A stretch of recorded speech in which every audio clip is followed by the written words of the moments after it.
Hi అందరికీ, ఎలా ఉన్నారు అందరూ? నేను బాగున్నాను. మీరు కూడా బాగుండాలని మనస్ఫూర్తిగా కోరుకుంటున్నాను. ఈ వీడియో వచ్చేసి గోరింటాకు లాంగ్ వీడియో అనమాట.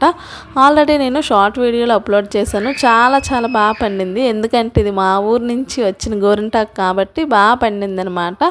ఇదైతే నేను మిక్సీలో వేసుకున్నాను. ఇక్కడ మనకి రుబ్బురోళ్ళు అవైలబుల్గా ఉండవు కదా, అందుకని చెప్పి మిక్సీలో వేసుకున్నాను. ఇంటి దగ్గర అయితే మా నాన్న చిన్నప్పుడు అస్సలు మిక్సీలో వేయనిచ్చేవారు కాదు, ఎందుకంటే మిక్సీలు త్వరగా పాడైపోతాయి అని. అయినా మా నాన్న లేకపోతే ఒక్కొక్కసారి మిక్సీలో వేసేసేదాన్ని. ఇందులో అయితే నేను లెమన్ అండ్ చింతపండు వేసుకున్నాను. గోరింటాకు వల్ల మనకు చాలా యూజెస్ ఉన్నాయి. బాడీలో హీట్ని తగ్గిస్తుంది గోరింటాకు అనేది. ఈ కోన్లు అవి పెట్టుకునే కంటే ఈ గోరింటాకే బెటర్ అని నా ఫీలింగ్. చిన్నప్పుడు అయితే ఎక్కువ గోరింటాకు పెట్టుకునే వాళ్ళమి.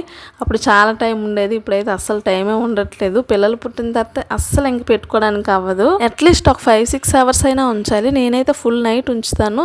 నాకు అలా సాటిస్ఫాక్షన్గా అనిపించదు మధ్యలోనే కడిగేస్తే.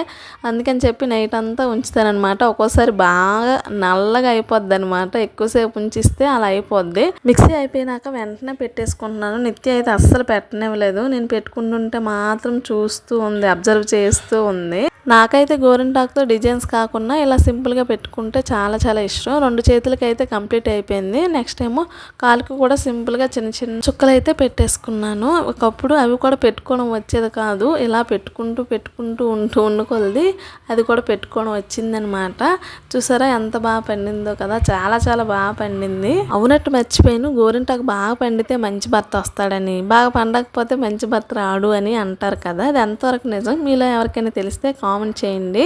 గోరింటాకు కాకుండా ఇంకా సింపుల్ గా అయిపోయేది ఇంకోటి ఉంది, అదేనండి బెల్లం గోరింటాకు. బెల్లం గోరింటాకు స్మెల్ అయితే భలే ఉంటుంది, నాకు బాగా ఇష్టం. వీడియో నచ్చితే సబ్స్క్రైబ్ చేసుకోవచ్చు కదా.